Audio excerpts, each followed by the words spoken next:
Olha só, Abraão é amigo de Deus. O que é um relacionamento de amizade? Relacionamento de comunicação, é um relacionamento de caminhada, Sim, é um relacionamento de confidência. Então, eu acredito que eu não estou aqui abrindo um precedente para criar uma heresia, não.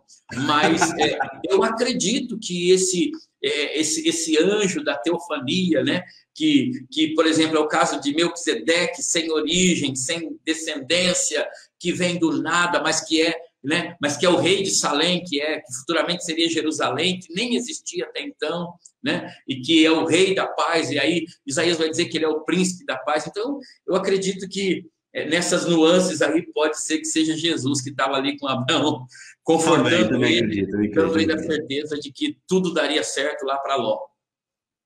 Perfeitamente, boa colocação tua. Bom, Abraão também é o primeiro que foi dizimista, e Abraão não viveu na lei, eu falo que o Abraão viveu na graça, né? Sim. E lá em Gênesis capítulo 14, versículo 18, eu estudando, lendo, eu vejo também que ali foi celebrada a primeira Santa Ceia, porque Melquisedeque vai até Abraão trazendo pão e vinho. E em seguida disso, depois de uma grande vitória que Abraão teve, né? Uma batalha para resolver o problema do sobrinho dele também, Ló. E Abraão foi o primeiro homem que separou o dízimo. E hoje a gente vê dentro da própria igreja evangélica, muitas igrejas que defendem o dízimo, outras que não. Eu sou adepto daquele que sou dizimista e defendo o dízimo. E para mim dízimo está vinculado à lei. Para mim, Jesus não veio anular o Velho Testamento, como muitos creem, né, que eu vejo que para mim, é a minha concepção. É uma crença errada, é uma crença herege, né? Uma crença que desvalorizar aquilo que Deus fez desde Gênesis, né? Ele falou de Gênesis, né? Tudo, do começo até o fim. Para mim, a Bíblia ela é um todo, né? Apesar que separação de livro tem, porque foi feito assim, mas ela para mim é um todo. E o que o senhor acha da questão? Deus, na verdade, hoje, a questão do dízimo, com a graça, o dízimo foi totalmente abolido? Você acha que ainda a gente precisa ser dizimista, fazer nossas ofertas, dizimar na nossa igreja, ser participativo na nossa igreja? Porque o primeiro dizimista foi Abraão, não foi Moisés, foi Abraão. Moisés veio só legislou, né? Colocou como regra, como lei, devido à criação da igreja do deserto. Esse assunto, que eu não digo que é polêmico, mas ele se torna um pouco complexo, porque o que acontece? Primeira coisa que nós vamos entender, geralmente, toda pessoa, ou todo pregador ou pensador que é anti-dízimo, ele também vai ser anti-igreja. O senhor pode ver. Geralmente, o pessoal que debate sobre isso, ele vai ser, vou usar uma expressão aqui popular agora, desigrejado. Então, sabe que... Não cortando, se eu já cortando, desculpa aí, né? Sabe que analisando essas questões, eu vejo que todo aquele que é contra o dízimo nunca foi dizimista. Porque quem é dizimista, quem foi dizimista, sempre foi a favor do dízimo. Porque eu não tenho problema de dizimar.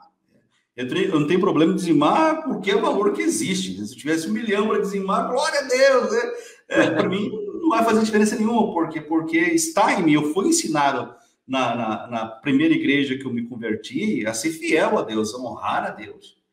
E mesmo estando vinculado a esses ministérios, eu louvo a Deus também, sim, porque eu não me perdi no caminho. Muitos pastores saem dessa igreja e se perdem, né? Pega uma doutrina do pastor B e X e faz uma salada. Não. A gente continua ainda focado na Bíblia, ter a nossa crença, a nossa fé, ensinando, instruindo.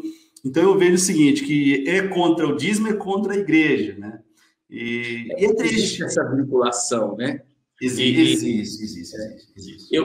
Quando alguém me pergunta sobre dízimo, eu sempre digo assim, primeira coisa que é um entendimento que eu tenho, toda pessoa que não aceita ser dizimista, ela tem um problema com soberania e governo de Deus, primeira coisa.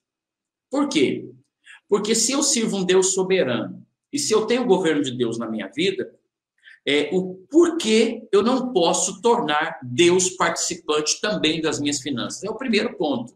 Porque o que acontece? Quando Abraão vai para aquela guerra, e digamos de passagem, era uma guerra desproporcional, porque primeiro, Abraão não era general, os nascidos na sua casa não eram preparados para a guerra, eles eram pastores de ovelha, eram pessoas de cultivo da terra, e eles vão para uma guerra que eles não tinham poder bélico, não tinham preparação para aquilo. Então, o que acontece? Quando Abraão vence a guerra, o que ele faz? quando ele se encontra com Melquisedeque, e ele entrega o dízimo, e aí o que algumas pessoas não entendem, é que, por exemplo, em muitas... nós estávamos falando sobre dízimo, e como eu disse, eu estava falando há duas coisas muito definidas para mim em relação a esse assunto. Primeiro, é que Abraão vai para uma guerra, como nós estávamos falando, desproporcional, vence essa guerra, e aí ele se encontra com uma figura que até então a Bíblia não mostrava, que era o papel do sacerdote. Perfeito. E quando nós olhamos dentro da dinâmica do relacionamento, pegando ali a partir de Moisés e Arão, o sacerdote passa a ter um papel de intercessor, daquele que tem aquele papel, eu não gosto muito da palavra mediador, mas no Velho Testamento o sacerdote era uma forma de mediador entre o povo e Deus, né? Na graça o véu foi rasgado e aí nós tivemos acesso, mas Abraão viveu essa experiência do véu rasgado antes, né? Do véu sequer ser tecido, né? Porque ele tinha um relacionamento pessoal com Deus. Mas é interessante que o que Deus faz quando Deus dá a vitória para Abraão? Deus manda o sacerdote, Deus manda o sumo sacerdote até Abraão. E como o senhor disse, ali tem a primeira ceia, né? Que é o pão, o vinho. Ele entrega, o Melquisedeque entrega esses elementos a Abraão. Abraão participa dessa ceia. E a Bíblia diz que ele dá o dízimo de tudo.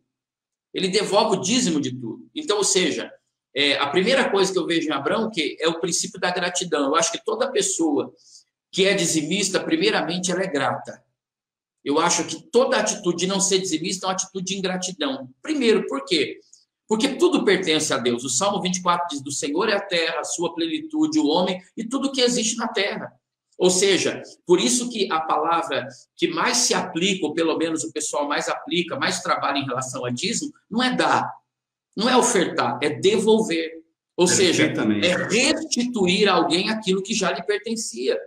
Então, quando Abraão entrega o dízimo na mão de Melquisedeque, ele está dizendo, eu estou reconhecendo que tudo que eu vivi, que toda a experiência que eu tenho vivido, é resultado do quê? Da bondade de Deus, da misericórdia de Deus, resultado dessa fé que eu tenho vivido, né? Me dando vitória numa guerra que estava perdida, que era para eles terem sido assassinados ali cruelmente, mas ele vai e vence. Então, toda pessoa que não entende o propósito do dízimo, ela não entende a soberania de Deus, ela não entende o governo de Deus e ela não é grata. Então, acho que é o primeiro ponto, né? E a segunda questão é fidelidade. Ou seja, porque quando eu sou dizimista, eu estou dando uma declaração e um testemunho de que eu sou fiel a Deus. Então, gratidão e fidelidade são duas coisas que têm que estar presentes na vida de qualquer pessoa que tem um relacionamento com Deus. E eu só aprendi lá, o senhor também aprendeu isso nos primeiros dias da minha fé. Você quer provar a fidelidade de alguém? Mexe no bolso dela. Você quer provar a fidelidade de alguém? Você toca nos bens materiais. Porque, vamos ser sinceros.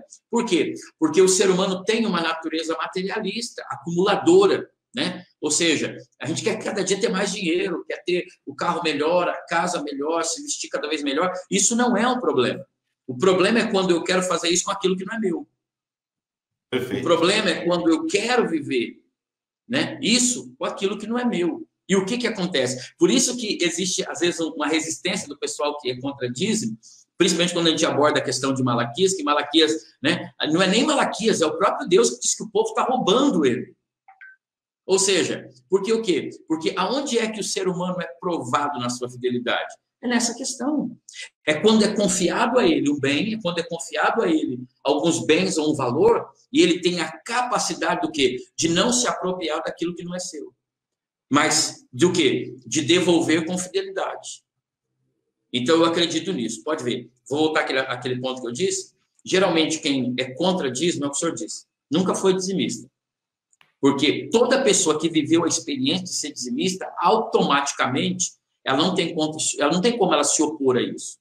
A não ser que ela tenha criado uma expectativa errada, antibíblica, sobre a questão do dízimo. Porque o senhor sabe que também tem esse problema. Tem esse problema, né? Também. Tem.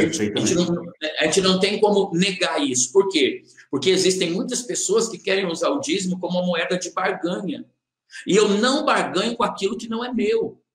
Por exemplo, eu pego emprestado do senhor uma caneta, que seja, um objeto, e depois chego para o senhor e falo assim, se o senhor me der isso, eu te devolvo a sua caneta. Espera aí.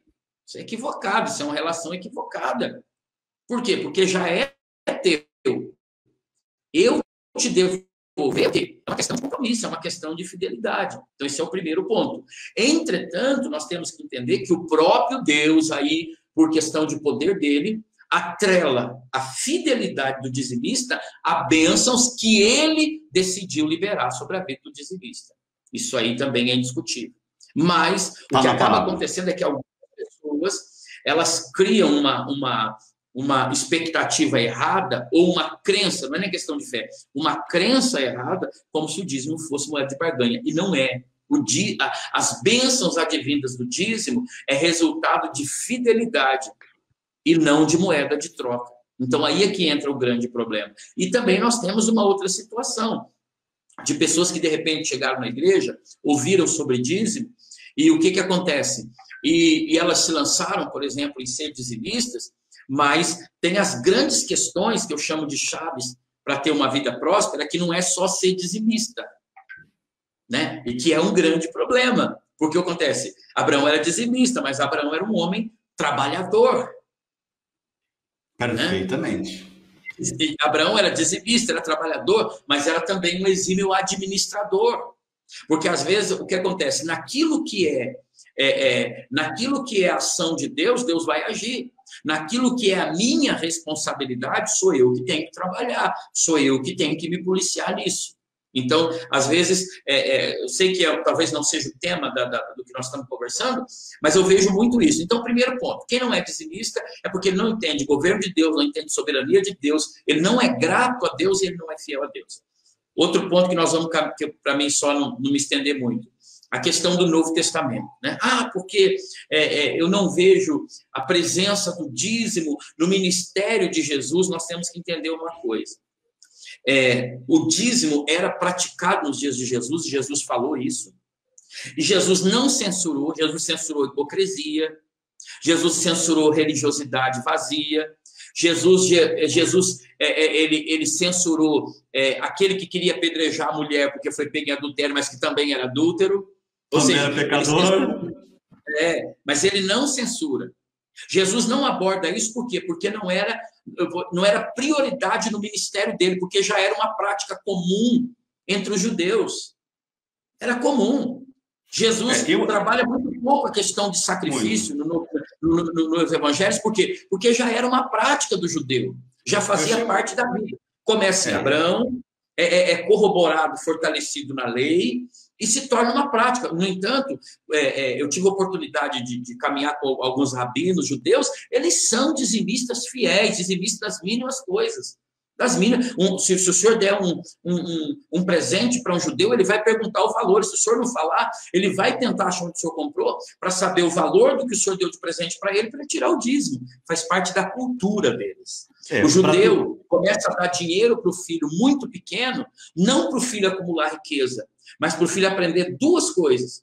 Primeiro, administrar, e segundo, ser fiel a Deus.